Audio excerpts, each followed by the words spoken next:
Hello again, I'm Greg. Let's talk about hermeneutics in the most basic way possible. This is an introduction, and I've entitled it, What is Interpretation? Life has inherent meaning, but no inherent meaningfulness. The first is given it by virtue of all that had to occur in order for such a life to begin, exist, and itself pass onward. That I exist means all the rest of it: history, discourse, consciousness, evolution, creation, and destruction alike, all of which is necessary to existence and sufficient for its meaning to take hold. That said, at once we must make a distinction between meaning, all of which I inherit and of which I am made, and meaningfulness, that which I conjure for myself, and what makes a life rather than mere existence. Meaning is provided for us, but we must make our own meaningfulness. This singular challenge contains each of the forces present to both enact consciousness in the world and to prevent local creation from impinging too bodily upon the fabric of creation itself. I imagine visions untold and as yet unknown, but the cosmos has already such vistas, and in plenitude. I reconstruct my Promethean bequeathment, limning legacy and lustering language, but the world has within it all it ever needs. And just as the wider nature has no need of our species, so the nature of the world which whirls itself and onward takes little occasion to note the oft too precious perambulations of its vexed and vexing children. In a word, we are alone in our lot. The meaningful is at first elusive, even if meaning, in its most abstract and causal sense, is an ample evidence all around us and at all times. That which is closest to us does itself originally hail from afar. The buildings can outlive us, and even some of the vehicles. We fetishize cultural objects which have somehow survived the eons, for they tell us others like ourselves once lived and worked their imaginations as do we. I am part of something much larger than myself after all, even if all traces of which that can come to me now, during the course of my own living existence, are themselves unable to trace for me the arc of the life which I must now live. Rather, I associate myself with them, placing my own consciousness thereof alongside their muted presence. It is I who once again give them a life that they had in the interim lost. Such artifacts express an objective patience. In this sense, from my perspective, they have lain in torpor as somnolence, waiting for the moment wherein the contiguity with the living world can be regained. I, on the other hand, await the next moment of meaningfulness, to be occasioned upon encountering the truly new to self, in this case, by virtue of the time-traveling mechanism held within all that is from the past. I receive a message, which is at first indecipherable. Each encounter is as a temple ritual, each wisdom a palimpsest of piquancy or power, each potential meaning made meaningful by what I myself can bring to the encounter and thence take from it in the form of authentic experience. This sequence is hermeneutic through and through. It is so because I must interpret everything which exists, as I do, in the world into which I have been thrown. But what is an interpretation? How does meaning generate meanings? And how is the difference, so crucial and precious for thinking beings such as myself, between what is given and what may yet be taken arise? Aristotle states quite blandly what became the benchmark principle for modern linguistics in Saussure, that the sign is arbitrary. There is nothing in nature of humanity, and yet there exists a kind of mutable human nature, not at all singular or causal. It's not casual, nor is it a distillation, nor a reduction, and defined best by adaptation and generalizability. Our nature is change, and thus meaningfulness becomes the enactmental quality of changing what has been given to us by nature, history, tradition, and world. It is our very ability to change in the face of change which marks us as human, and, for an individual, makes this specific life a human one. Gadamer states unequivocally that we belong to history far more than otherwise.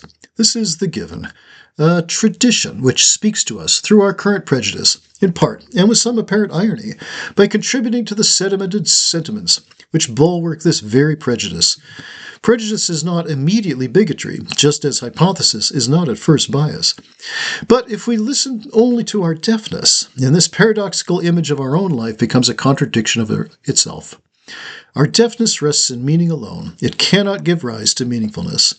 For in the authentically hermeneutic encounter, whether it with forms of being such as the arts or sciences, religion or philosophy, or with the mostly anonymous and dispassionate world, what is placed at risk is not merely our prior prejudices and their meanings, but the more so, and more radically, my entire way of being itself. How I have lived, who I have been, what I have done. All this is put openly atop the table of new values. It is only through this opening of Dasein's presence to self that it may disclose to itself difference and thus experience change. It is not as if every new experience commands us, as does a kind of conversion. Conversion is itself mostly contrived. The setting is a contraption of distilled traditions and foreshortened rituals, even if the emotions felt by those undergoing the experience are quite real, authentic to themselves and to the theater abroad. But what a hermeneutic experience does, commend to us, is to remind ourselves that no matter our prejudice, we are always and already capable of changing our beings, and thus transforming the life which this being is in general compelled to live. Hermeneutics is thus a manner of human freedom, even if it alone does not itself disclose to Dasein its completed beingness. Hermeneutics, however, in its holistic ask of us, does present to us a kind of death, that of my previous selfhood, and how it had lived in the world I thought I knew. Its action. Gadamer's shattering of previous prejudices deliberately fails to attain its own history. In our wanderings, action rarely ascends to act. The hero is called to action, with every sense that what he accomplishes will be transmuted from the leaden living to the rarefied life.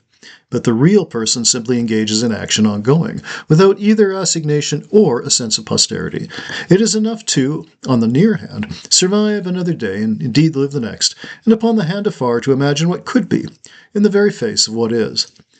That the future by definition has not yet occurred does not prevent Dasein from dwelling as a futural being. We are able to understand something of what having a future means simply through living towards it.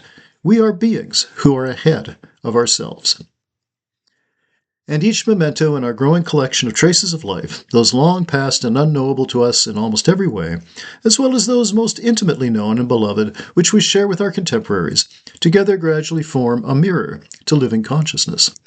I know I am not them, what they are, and what they originally expressed. But at the same time, I also am aware that no matter the challenge of this day or that, there exists a vast repertory of human actions exerted in the world, imposed upon it, projected across it, which in turn can inspire me to not merely endure the day, but rather walk through it with wonder, and perhaps even with a kind of mature joy. For it is a wonder that this artifact, this poem, this painting, yet exists, as I do. And it thus can be as well a joy to exist alongside such things and thoughts. But the essential encounter between myself and all that the world, in its past and its present presence, presents me with, is my ability to interpret each experience, and thus move from meaning to meaningfulness. The hermeneutic circle is, in this sense, a series of double disclosures, that of world and that of self. For each experience I am changed, as my knowing of the world is altered. At first there is no question of me knowing more, just differently. To experience this change is to understand something of difference in itself. For just here, I am confronted with the realization that I have not known what I could have known, and by implication, all that I understand today is subject to the same kind of change. We can think of this somewhat sobering sensibility as the ideational version of the neighbor ethic. What can happen to one can happen to all.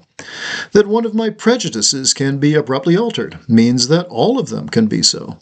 I may not live long enough for this to actually occur, in the more prosaic manner of all of our cells in our bodies being replaced every 7 years or so. But the principle stands. What I am today is not what I shall be anon. This is another clue to the presence of a uniquely human freedom, and even if its outcomes are occlusive, its means are generally available. In saying to myself that I will not be as I am implies that I need not be. We are at once moved from the existential to the ethical. I am not only the object of change, subject to it, itself emanating from sources over which I have no apparent control, but I also may object to change and subject it to my ongoing presence, for I am, as a living being, the very reason history does not itself stagnate. Through this confrontation, Gadamer's specifically strong term that calls to mind Heidegger's face-to-face, I am made aware not only of a potential form of freedom, but more importantly, and also more personally, that I am present in order to disturb presence itself. It is through my living presence in the life world that the tradition is confronted and must then open itself up to an ongoing historical scrutiny. And if I feel that I am overwhelmed by this opening, for what momentous discovery may lie across its colossal threshold, it is not begrudging action upon its part. Gadamer argues that it is the very essence of tradition to provide for us all that it contains. Indeed, one of the sources of authentic hermeneutic experience is simply the encounter with the tradition, and the more so, one must encounter it before one confronts it. As a child, I engage in the first, and as a youth, the second. The dialectical apex is approached by my growing, mature being, and perhaps in an elder wisdom, I dwell atop its summit, occupying one small space, yet able to behold the great deal of both sky and earth. Our interpretation of the tradition, images, music, texts, travels alongside that of our residing in the world, which we also at times must both encounter and confront. For though we dwell in the world, we indwell in the tradition. It is the second, not the first, which grants us our shared humanity, and thus as well our collective future. It is the second which is wholly human, no matter the difference of time and space, and that this humanity has taken place in the world and has sought to ever make itself a part thereof, with equivocal results, takes nothing from the sense that it is the tradition first which humans must heed, for it is of mine own most. What has passed and yet endured is the real time exemplar of life after death. It is no less than eternal life, insofar as history itself can endure. The authors and creators, the discoverers and visionaries, have themselves all passed, as I shall myself do, but their works in part remain. To have it all, in this sense, would be a further constraint.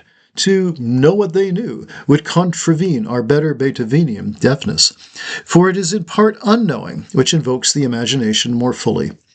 For each artifact, then, we impute more than we observe, but it is the same for most living human interaction.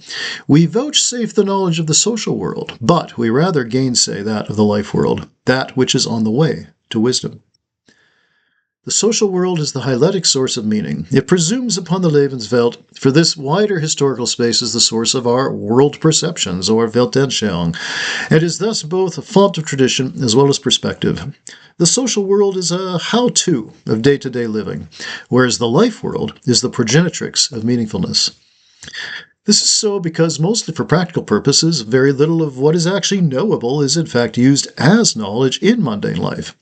We do not desire a compendium or a genealogy when we phone a plumber, for it would be once too technical to comprehend by a layman, but as well, and more to the point, it would be seen as either an overcooked sales pitch or some kind of oblique admittance of incompetence. The contractor knows all about his trade, but little of how to actually employ it. Only in the designed context of teaching and learning, apart from doing, can such aspects of the tradition be more widely encountered. And so, it falls upon us to balance the doing and the experiencing, the acting and the action, the practice and the knowledge. I may complete a household task in time to visit the art gallery after lunch. I may even contrive to link the two kinds of projects by hanging a print upon my wall at home, only to see the real thing later on, hanging upon the gallery wall. That this is too obvious and might only appear in a scripted shill does not take anything away from our sense that what we do and what we learn are at length related, and oft intimately so. But in the repetition of doing, I can lose touch with what I had to know to learn how to do this or that in the first place. As much of waking life is possessed of such doings, a congery of contraption is appended thereto, designed to distract Dasein and appeal to its venal curiosity. The overall effect of such is the entanglement of Heidegger. Our intentions in this ethical scene very much matter. If I attend a gallery opening to gain status, to see and be seen, as it were, I annul the presence of the art at hand. If I make a pilgrimage to Auschwitz or Nuremberg, to stand within the remaining ruins of a crematorium, or behind the very podium where Hitler himself stood, my authentic purpose is to experience the dislocated distension of history into existence, the genius loci of humanity at its extremes, and not to take a number of selfies, and widely proclaim that I, too, was there. In my encounter with the world, I have need of far less such scruple. The world, kindred with nature itself, maintains its aloofness to entreaties profound or petty both. I may imagine myself as some kind of conqueror, but this is a delusion. I am, as designed, indisputably in the world, but the obverse cannot be claimed. The world is in me only insofar as I can only exist, as long as does the world. But it is radically otherwise with the tradition. I could quite literally understand that it is me, and I am it, writ small. What has passed as history is itself wholly human, and is thus both the gift and task of species essence, for it speaks into being what would have been, in its absence, simply another form of semi-sentient life, running along instinctual rails and reproducing itself within the bounds of the most basic evolutionary process. That I have come to know that I am not this, nor hardly anything of it, opens up the universe entire.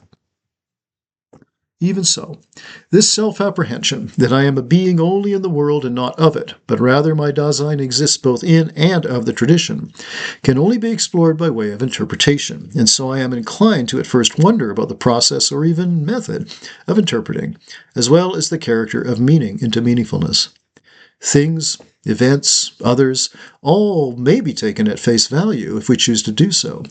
But even here, a process of interpretation is involved, if more tacitly than consciously. Our prior prejudices serve as the framework for such literalist interpretation.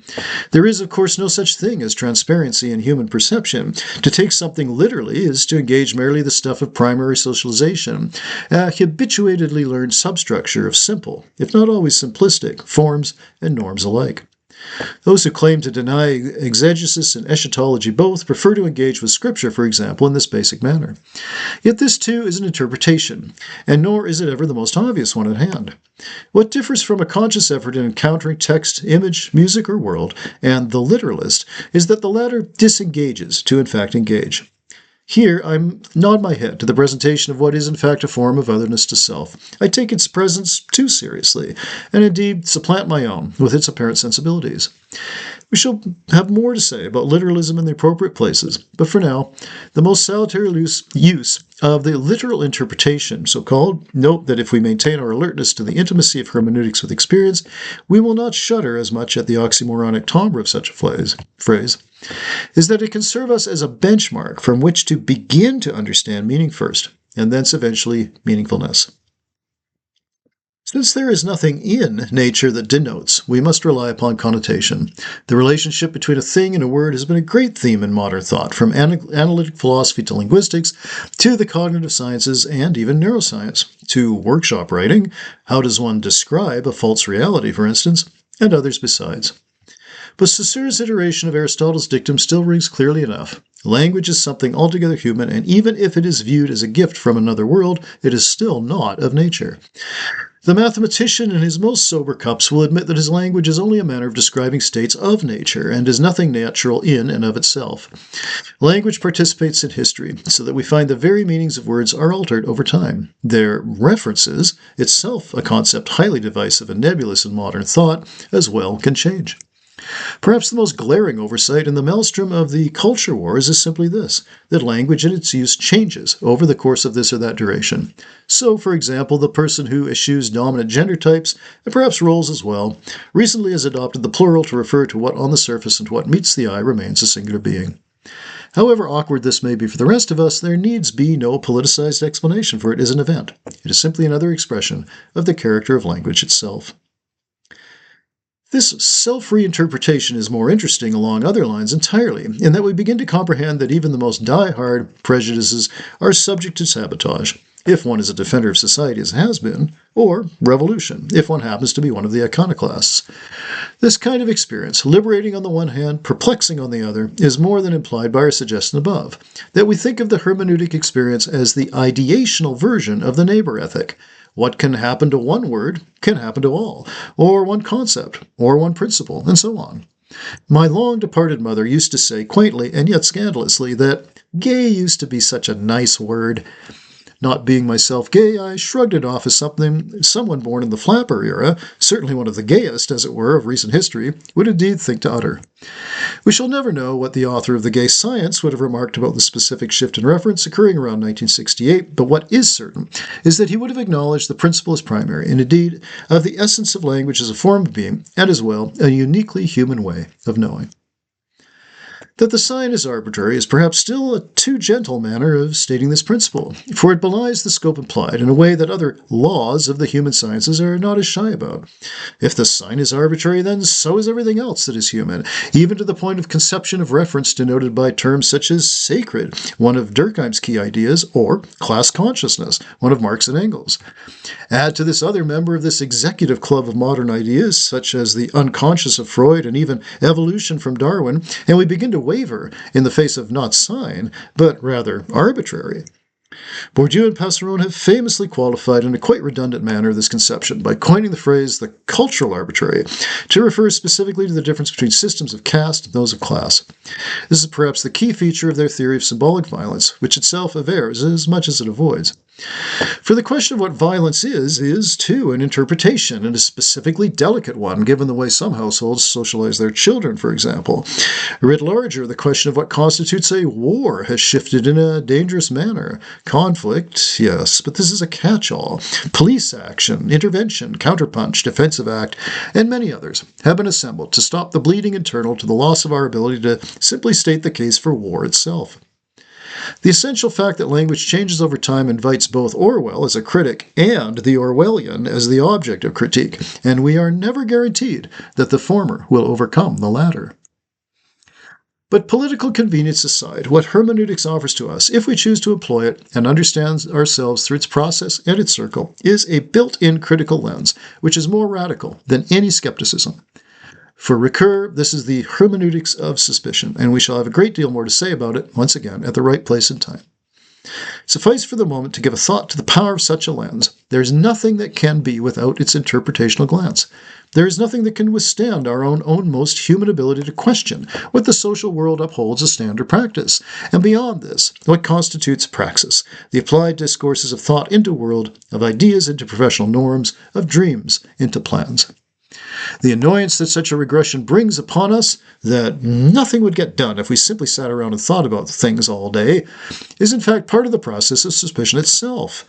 Are we exercising our critical abilities for the sake of the future's being and the present's care, or are we simply flaunting this same skill for its own sake? The beauty of hermeneutics, if we should suppose it to have anything approaching an aesthetic quality, is that it may be turned over against itself at any moment. And this is not to be considered a slight or a weakness. It is rather a sensibility that makes itself present in a manner related to how Dasein discloses itself to the world. Since I risk my very self-conception, and not just my druthers, in engaging authentic dialogue and interpretation, I am immediately presented to the other as both a being of language and history. In short, I am as mutable as is the word, and the discourse within which words indwell. This very mutability constitutes any human nature, as we have already had occasion to note. My Dasein is foregrounded not in its thrownness per se, but rather in its character, an adept who is ever willing to adopt and adapt, possessed of a quick-witted wit which can cut to the quick. That I am a thrown project, replete with the inertia of tradition and yet landing and continuing to move forward, but in no certain manner, describes the contrast between what has been and what might be. That a woman is a she and a man a he does not forbid that some other form might not duly arrive. On the one hand, we have what is known, but we also realize, perhaps beginning around age 12 or so, that what is known is not necessarily all that is knowable. And so, on the other hand, we are ourselves open up in the direction of all futurity, which is itself one of Dasein's elemental aspects of beingness. Since we are futural beings, along with that resolute, possessed of anxiety but as well concernfulness, interpretation becomes the modus operandi of all coming action. Yet all of this is not to revel in the novel or the changing for its own sake. It can be the case that this or that requires of us no change at all, or at least for the time being. Making such decisions is, as well, a process of interpretation. What do I need to do now, in the present, to vouchsafe a desired future? And this same question, much more resounding at the species level than for any single one of us, involves us in the further and much messier work of sharedness of vision, for the many bring with them, as a matter of course, a multitude of different interpretations to the dialogic table. So much so that to take all of it in at once could be nothing other than overwhelming. We ask the first, how could members of the same species have such divergent opinions, beliefs, and even truths about our equally shared and divergent world? Hermeneutics is thus not only the suite of methods and practices involved in moving from the meanings of tradition to the meaningfulness of the living presence, but as well is immediately charged with an ethics. What kind of meaningfulness does justice to all who have sought to engage in its creation? This is a deeper kind of query than even those concerning the human future. In its face, the tendency is to blink, and thence avoid confronting head-on either the question or the future. For, in giving over our beings to the other and trusting them to do the same for us, we still do not gain a precise vision of what any synthesis might look like. Will it be inclusive, concernful, aware of its margins, inclined to being ahead, open-handed, and indeed even open-hearted? Or are some, or yet all, of these ideas as well parochial, and thus unable, by definition, to ascend to their visionary ideals? This anti-vision, which may be thought of as a kind of abstract anti-hero, as if justice is to be sometimes rendered as vengeance, and thus the vengeful as the just, is necessary to maintain our hermeneutic perspective. In practice, we come to some kind of compromise, and this is where interpretation, for the time being, comes to an end. In praxis, however, there is no end, only moments wherein one takes a breath. Leaving things on the table is one commonplace nod to the distinction necessary between thinking and living, between the contemplative and the active. Part of ourselves is indeed left there, and we must be comfortable with this, given that we too are part of both the hermeneutic endeavor, but more intimately are as well beings of interpretation. Our very self-understanding, our selbstverständnis, includes this knowing, which is in part wonder, part sensibility, part sensitivity, no doubt, and part suspicion. Even those who appear to never question their motives, they do so in private. We do not always know what is in the mind of the other, just as the agnostic recognizes that to come to know the mind of God would be, once again by definition, an infinite task, and thus one not available to any mortal being's consciousness. What I can approach is the fusion of horizons, another Gadamersian conception that, while it suffers from its own acknowledgement that we can be children of our own time and no other, offers an image of what for Durkheim, for instance, carries the collective conscience across boundaries, both temporal and structural, both those of history and those of mode of production. Gadamer's understanding of this often abstracted or even transcendently rendered idea, witness Jung's collective unconscious, for instance, brings what is distant into focus, even if this otherness maintains a certain aloofness to our living souls. Here we can at least be in proximity to what is past. We can glimpse the garden, and even perhaps smell some of its scents, both soporific and apostatic, and thence are reminded of our own lot, that we live on, in essence, within the same human condition as those who once knew paradise as their childhood home. The sections which follow each attempt a basic, still piercing commentary concerning the relationship between hermeneutics and the interpretation of text, imagery, music, and of greatest import because of the confrontation with an alien otherness, that of the world itself. If we regard the act of interpretation to be the source of all further action in said world, a world which, we are reminded, worlds itself, without much regard for either consciousness or futurity, then it is to hermeneutics that the human project must continually cleave. Finally, a summary of the upshots associated with taking each of these four basic forms of interpretation together, what this might mean for those who together live today in our world. For hermeneutics is not at all the preserve of the Gnostic, nor is it the secret language of an esoteric sect. It is rather the very mode of being in the world afforded to finite consciousness and finitudinal beings alike. As such, must be encountered and confronted at every meaningful turn. Thank you.